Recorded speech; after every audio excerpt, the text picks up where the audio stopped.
네, 11시 김광일쇼 오늘의 톱뉴스 다음으로 넘어가 보겠습니다. 사람들이 이런 얘기를 합니다.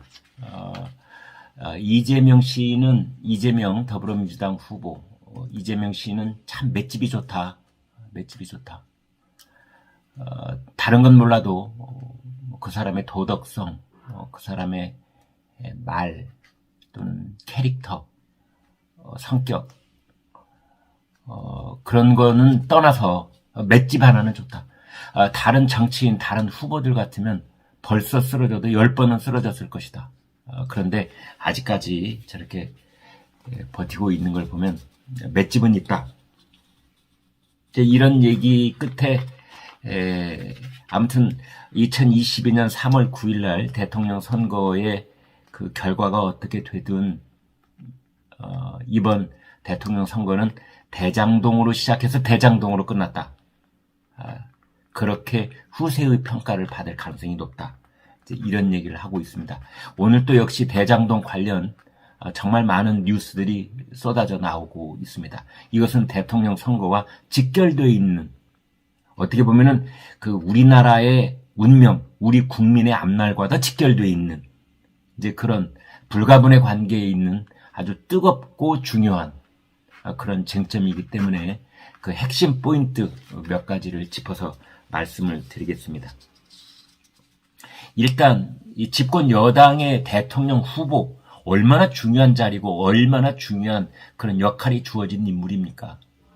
그래서 저희가 이재명 후보에게 주목을 하고 있는 건데, 이제 그 사람이 그 유동규라고 하는 성남시 도시개발공사 기획본부장을 맡았던 그 사람 유동규, 지금 이제 구치소에 구속 수감되어 있었는데, 이재명 후보는 유동규하고 오래전에 인연이 끊어졌다, 연락도 주고받은 바 없다, 이렇게 이제 계속해서 손사래를 쳐왔습니다. 유동규는 내 측근도 아니다, 이제 그렇게 얘기를 해왔는데, 국감장에서 그렇게 얘기를 했습니다. 국감장에서는 위증을 하면은 처벌을 받도록 되어 있습니다. 벌금형이 아니라 반드시 징역형에 처하도록 되어 있습니다. 그런데 그 유동규 씨하고 지난 9월에 유동규 씨가 그 압수수색을 당하기 직전에 그 이재명 후보가 자신의 측근 중에 측근이라고 했던 정진상 선대위원회 비서실 부실장, 그 정진상과 통화를 7분 동안 했다. 그리고 정민용 이 변호사, 이 사람도 도시개발공사에 근무했던 사람입니다. 유동규의 측근, 그리고 정진상하고도 이제 아주 가까운 사이다, 이렇게 볼 수 있는 정민용 변호사하고 5분, 정민용 변호사하고 먼저 5분 동안 통화를 했고, 그 뒤에 정진상 씨하고 7분을 통화를 했다. 그때 이제 유동규 씨가 울고불고 난리를 쳤다, 이런 얘기도 전해지고 있습니다. 울고불고 난리를 쳤다. 울고불고 난리를 쳤다. 안 그렇겠습니까? 유동규 씨 입장에서는 오로지 이재명 성남시장을 위해서, 경기지사를 위해서, 이재명 후보를 위해서 자기 인생을 바쳐서 그분께 헌신을 했는데, 이제 자기만 검찰 수사관들에게 묶여서 끌려 들어가면 저 구치소에서 살아나올지 죽어나올지 언제 나올지 모르는 길로 갈 수도 있는 그런 갈림길에 놓여 있는데, 도대체 자기한테는 구명의 손길은 안 나오고 뭔가 뚜렷한 보장 약속은 없고 울고불고 난리 안 치겠습니까?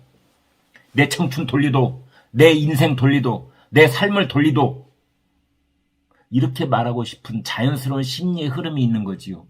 나 혼자 다 짊어지고 가란 말이냐? 성남시에서 대장동 게이트가 진행된 그 참여 인사들이 어디 한둘이냐? 그 최고 책임자는 누구냐? 근데 나보고 지금 다 짊어지고 구치소로 들어가라고? 이런 심정이 있었기 때문에 울고불고 했다. 자살약을 먹었다. 지금까지 나오는 얘기로는 그때 정진상 씨하고 유동규하고 정진상 씨하고, 이제 곧 유동규는 검찰 수사관들에게 붙들려서 구치소로 들어갈 운명. 그 다음에 정진상 씨는 이재명 후보 곁에 서 있는 사람. 거의 24시간 365일 그림자처럼 붙어있는 사람. 이 사람끼리 7분 동안 통화를 했다는 거 아닙니까? 지금 취재된 바로는 이런 얘기입니다. 압수수색을 끝까지 응하지 말고 버텨라. 변호사 붙여주겠다.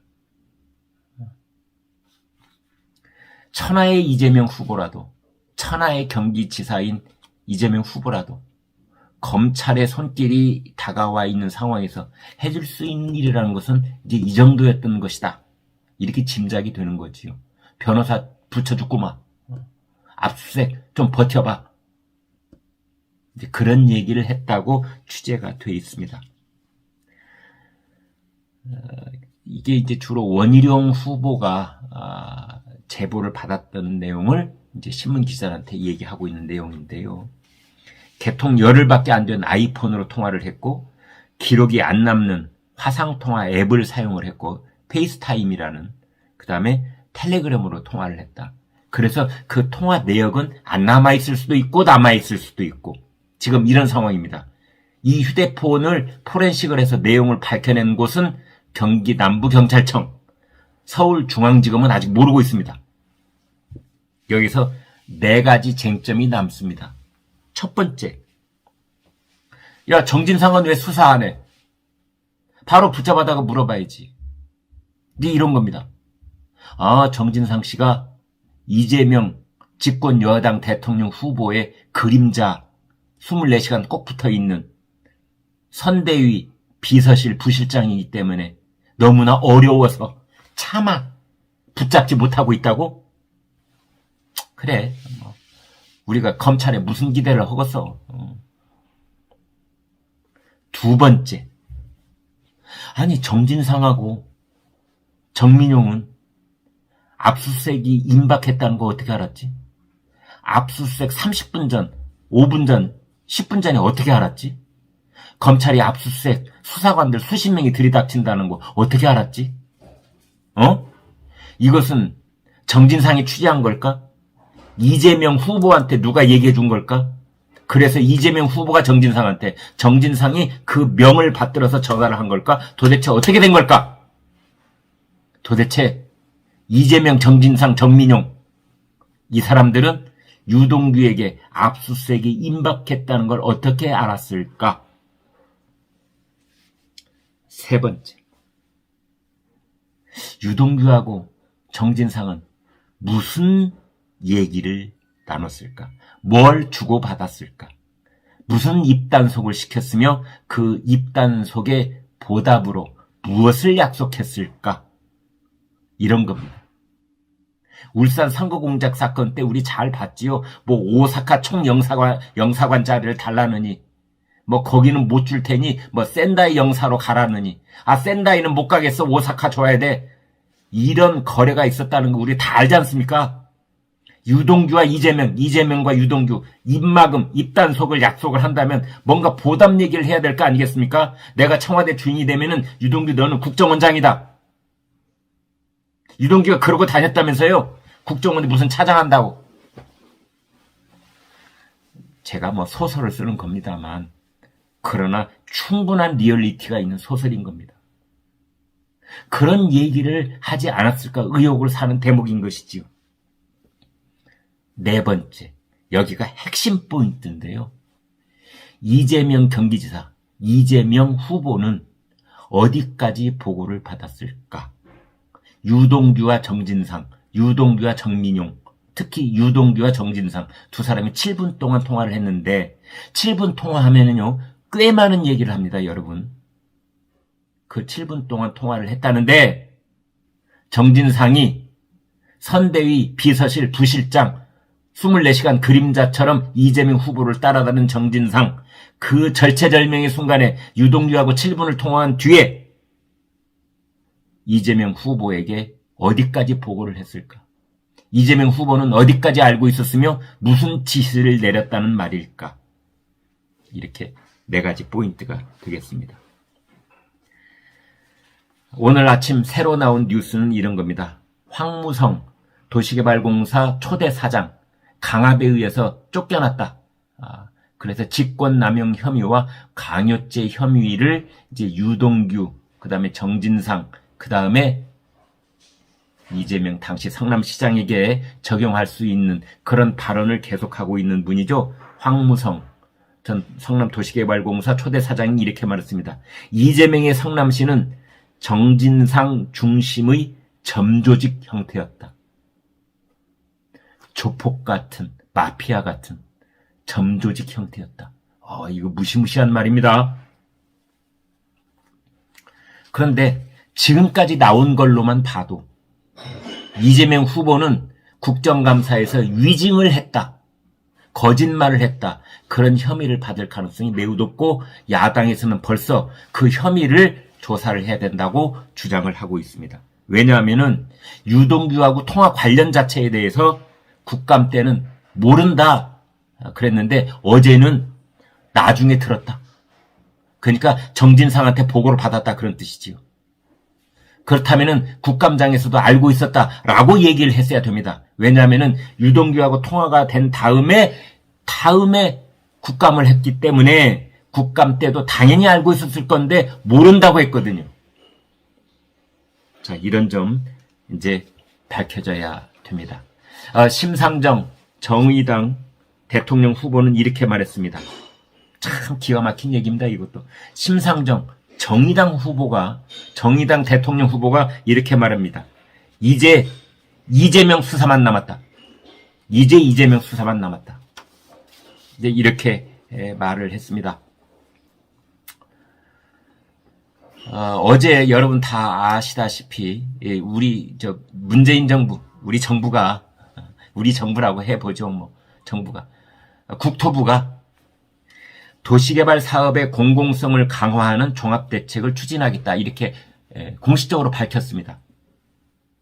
제2의 대장동이 없게 개발할 때 민간 이익을 제한을 하겠다. 6에서 10% 정도로 제한을 하겠다. 이렇게 국토부가 밝혔습니다. 지금 대장동 게이트에서 그 4인방 이 일당들이 거둔 수익은 10만 %입니다, 여러분. 10만 %. 그런데 국토부는 앞으로 이제 그것을 그 만분의 1인 10%로 그 이하로 줄이겠다. 이걸 들으면서 저는 이런 생각이 듭니다. 문재인 정부가 인정하는구나.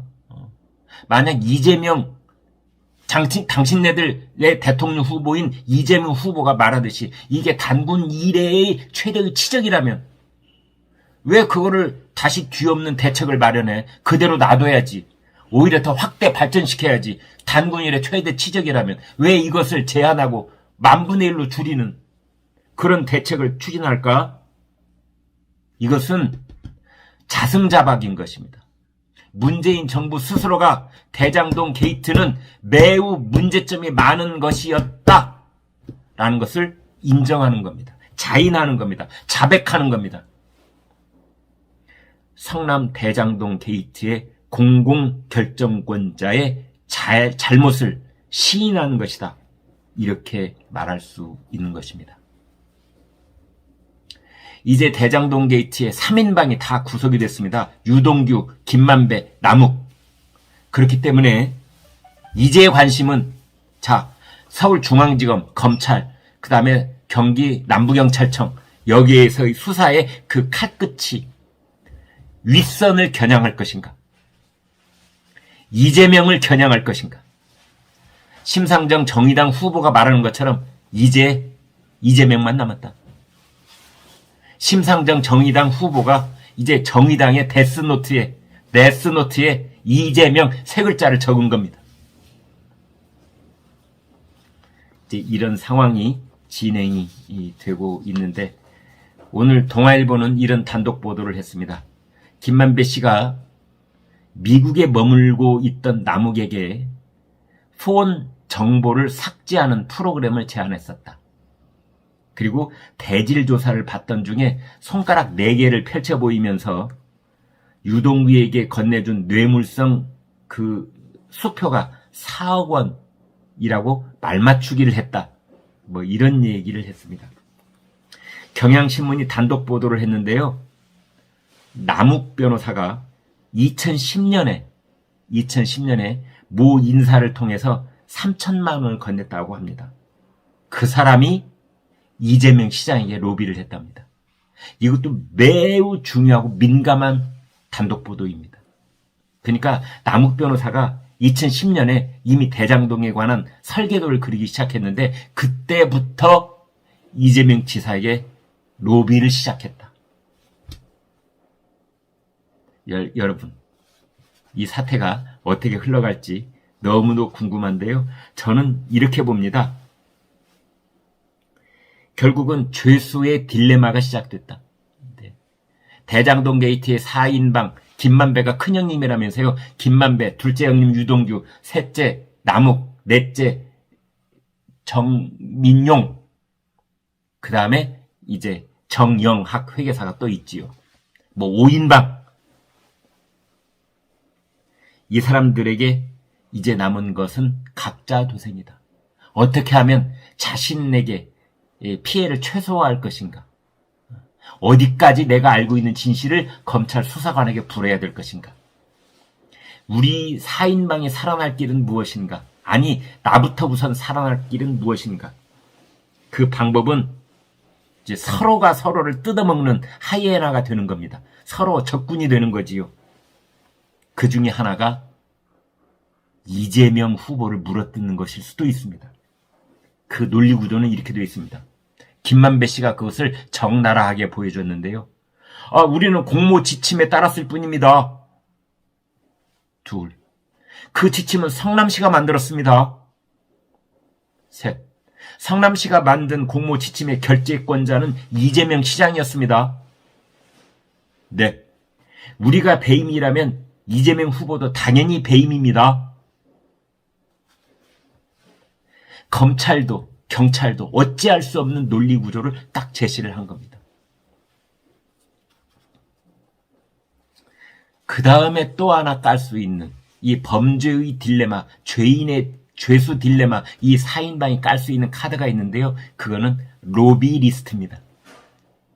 여당 의원도 있고 야당 의원도 있고 법조인들도 있고 내로라 하는 인사들이 쭉 있을 겁니다. 그거 어디 마음속에 수첩에 다 적혀 있을 거고 증거물도 있을 겁니다. 아마 이 죄수 4인방은 막판에 몰리면 막다른 골목에 몰리는 쥐 내가 됐다라고 생각을 하면은 이 로비 명단 액수 다 깔 겁니다. 증거와 함께. 11시 김광일 쇼 제가 보는 큰 그림은 이런 겁니다.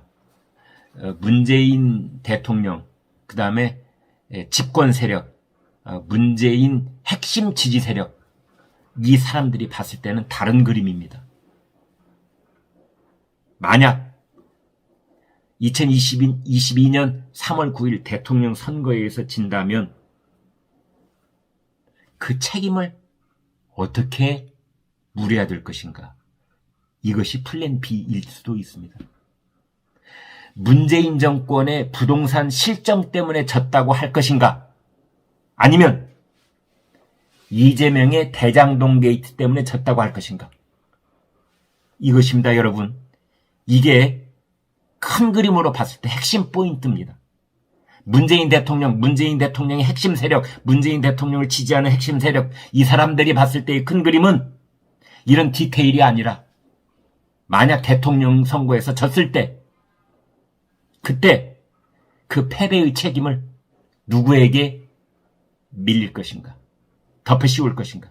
문재인 대통령, 문재인 정권의 실정이라고 할 것인가? 이재명의 대장동 게이트라고 할 것인가? 이 책임을 누구에게 씌우느냐에 따라서 내년 3월 9일 이후에 그 사람들의 정치적 운명, 인생 운명이 결정되기 때문입니다. 네, 여러분 오늘 방송 어떻게 보셨습니까? 구독, 좋아요, 공유 눌러주셔서 여러분의 마음을 보여주십시오. 여러분의 마음을 보는 순간 저희는 엄청난 힘을 얻습니다. 고맙습니다.